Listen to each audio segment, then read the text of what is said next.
দুর্ব্যবহারে কষ্ট পাবেন না। আসসালামু আলাইকুম।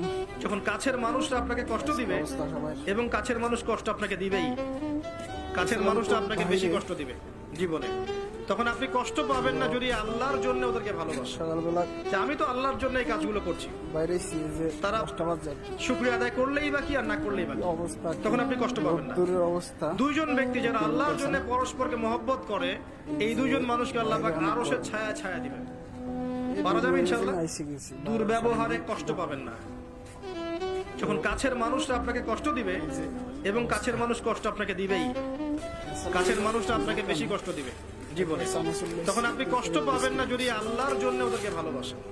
যে আমি তো আল্লাহর জন্য এই কাজগুলো করছি, তারা শুকরিয়া আদায় করলেই বা কি আর না করলেই বা কি, তখন আপনি কষ্ট পাবেন না। দুইজন ব্যক্তি যারা আল্লাহর জন্য পরস্পরকে মহব্বত করে, এই দুইজন মানুষকে আল্লাহ পাক আরশের ছায়া ছায়া দিবেন। পারা যাবে ইনশাআল্লাহ। দুর্ব্যবহারে কষ্ট পাবেন না। যখন কাছের মানুষ